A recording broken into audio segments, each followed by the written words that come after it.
नमस्कार, स्वागत है आपका द न्यूज पर। मैं हूं आपके साथ शेरिन।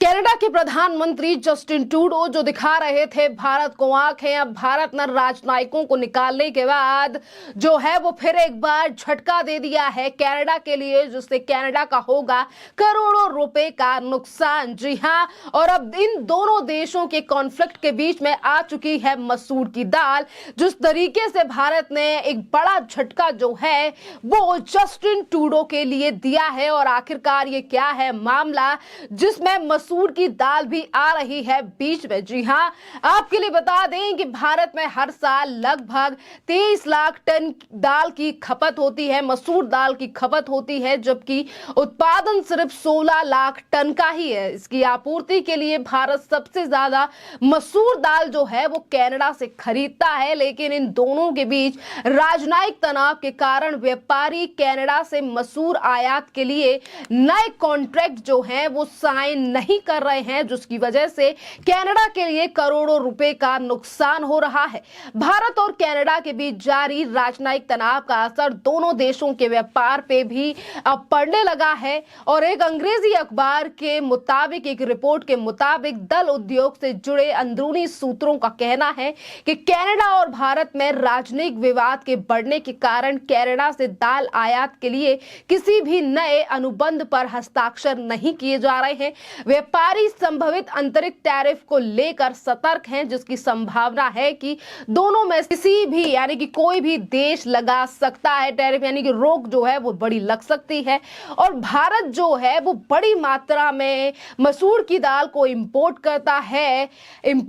है कनाडा से, और यही बड़ा कारण है कि इसकी वजह से जो है वो कनाडा के लिए करोड़ों रुपए का नुकसान हो रहा है। भारत की एक बड़ी इंपोर्ट एक्सपोर्ट कंपनी के एक सीनियर एग्जीक्यूटिव ने बताया है कि इनके नाम भी ना छापने की शर्त पर कहा है कि दोनों देशों के बीच एक बड़े राजनयिक तनाव के कारण दाल के आयात के लिए कोई कॉन्ट्रैक्ट साइन नहीं हुआ है। हालांकि व्यापारियों ने कहा है कि इस विवाद के शुरू होने से पहले कॉन्ट्रैक्ट साइन हुए थे, उसके तहत दाल की खरीदारी जो है वो जारी है, और फिर से जो कॉन्ट्रैक्ट साइन होता है वो अभी तक नहीं हुआ है। भारत पर इसका असर क्या होगा? जी हां, जहां एक तरफ भारत जो है वो अगर कनाडा से दाल नहीं खरीद रहा है, और हमारे यहां पर अगर 23 लाख टन दाल जो है वो अगर इस्तेमाल होती है, तो आखिरकार ये 5, 6, 7 लाख टन दाल कहां से आएगी, इस पर भी बात कर लेते हैं। भारत में मसूर दाल का एक बड़ा हिस्सा आयात होता है, और इसमें भी सबसे ज्यादा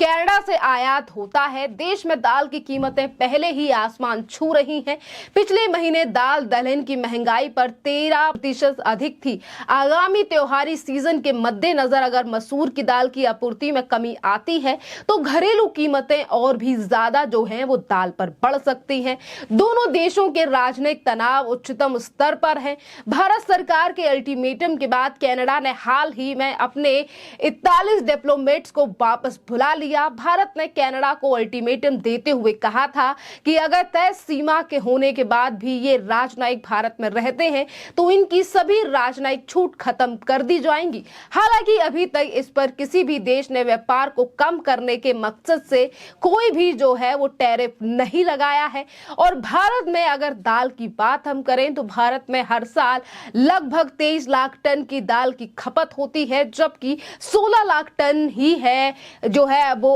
उत्पाद की जाती है। हालांकि दाल आयात में विविधता लाने के लिए भारत ने अन्य देशों से भी रुख किया है, और इससे सबसे ज्यादा ऑस्ट्रेलिया को लाभ मिला है। इसके अलावा हाल ही में अमेरिका से आयातित मसूर दाल को किसी भी प्रकार के सीमा शुल्क से पूरी तरीके से छूट दे दी है, और साथ ही रूस, तुर्की, सिंगापुर, यूएई से भी भारत मसूर दाल आयात करता है। और जहां एक तरफ कनाडा से सबसे ज्यादा अगर मसूर दाल जो है वो भारत सरकार खरीद रही है, और इन विवादों के चलते जो है ये भी खबरें सामने आई हैं कि जहां एक तरफ भारत ने कनाडा से दाल लेना कम कर दिया किया है और ऐसा कौन सा देश है जिससे जो है वो भारत में इस मसूर दाल की आपूर्ति की जा रही है और किसे आखिरकार भारत में पहुंचाया है फायदा। तो इस पर भी नजर डाल लेते हैं कि एक तरफ कनाडा को करोड़ों का नुकसान हो रहा है, जिस तरीके से वहां के प्रधानमंत्री ने खालिस्तानी आतंकवादियों का समर्थन लेते हुए भारत की एजेंसियों के ऊपर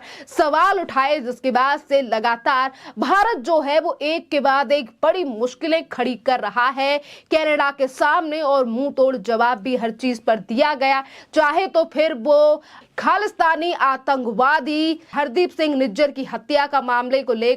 को लेकर भारत की एजेंसियों पर आरोप लगाना हो, जिसका जवाब भी भारत के विदेश मंत्री एस जयशंकर और प्रधानमंत्री की तरफ से दिया गया। तो वहीं दूसरी तरफ ऑस्ट्रेलिया एक ऐसा देश है जहां से भारत जो है वो ज्यादा मात्रा में जो है वो अब खरीद रहा है मसूर की दाल, यानी कि एक तरफ कनाडा के लिए बड़ा झटका तो वहीं ऑस्ट्रेलिया को जो है वो बड़ा फायदा हुआ है, क्योंकि ऑस्ट्रेलिया से दाल की खरीदारी ज्यादा हुई है। हर वर्ष 2 मिलियन मेट्रिक टन मसूर दाल की खपत होती है, जबकि घरेलू उत्पाद केवल 1.2 मिलियन मैट्रिक टन है जो आयात के जरिए पूरा किया जाता है। बहरहाल कनाडा से मसूर दाल की खरीदारी घटने के बाद ऑस्ट्रेलिया से खरीदारी जो है वो भारत सरकार ने बढ़ाई है और भारत जो है वो कनाडा के लिए एक बड़ा बाजार है और इसीलिए भारत से लोहा लेना अब कनाडा के लिए या फिर हम कहें कि कनाडा के प्रधानमंत्री के लिए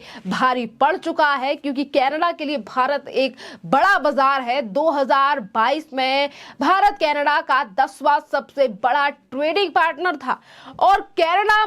मटर का सबसे बड़ा उत्पादक देश है, इसीलिए और इसका एक बड़ा हिस्सा भारत को निर्यात करता है। उसके अलावा कनाडा न्यूज़ प्रिंट, कुछ बूच पल्प और इसी के अलावा आयरन, स्क्रैप, खनिज और इंडस्ट्रियल केमिकल भी भारत को बेचता है। वित्तीय वर्ष 2022 से 2023 में कनाडा ने भारत को जो है 4.05 अरब डॉलर का सामान निर्यात किया था। सोचिए डॉलर्स, यानी कि 4.05 अरब डॉलर का सामान अगर निर्यात किया है कनाडा ने भारत के लिए, तो इससे कितना ही फायदा जो है वो मिला होगा कनाडा के लिए। अगर इन तमाम चीजों को लेकर भारत सरकार रोक लगाती है और यही चीजें किसी और देश से लेती है, तो इससे नुकसान जो है वो कनाडा का आने वाले सालों में भी हो सकता है, आने वाले दिनों में भी हो सकता है, अगर इसी तरीके से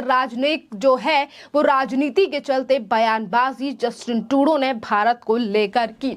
इसी के साथ बात कर लेते हैं कि दोनों देशों के बीच राजनयिक विवाद आखिरकार किस तरीके से जारी रहा है। व्यापारी ट्रेड और एग्रीमेंट करने से बचने की कोशिश करेंगे, जिससे कनाडा के व्यापार पर भी असर पड़ेगा। देश के घरेलू मुद्दों को लेकर ट्रूडो पहले से ही घिरे हुए हैं, उनकी लोकप्रियता में भी कमी आई है और उनसे इस्तीफे की मांग की जा रही है। आर्थिक मोर्चे पर भी ट्रूडो सरकार विफल रही है और ये कनाडा और ट्रूडो के लिए एक बड़ा झटका साबित हो सकता है। और ये अगर हम बात करें कि कनाडा और भारत के बीच में विवाद का मुद्दा क्या है, तो ये मुद्दा आतंकवाद को लेकर है, क्योंकि आतंकवाद के खिलाफ हमेशा ही भारत जो है वो जीरो टॉलरेंस की नीति पर रहा है। पर जिस तरीके से इन तमाम चीजों को लेकर और एक आतंकवादी की हत्या का आरोप जो है वो भारत की एजेंसियों पर लगाया, वो भी बिना किसी प्रूफ के सिर्फ भारत एजेंसियों को बदनाम करने के लिए, ये सरासर गलत है। और इसी की वजह से आज कनाडा जो है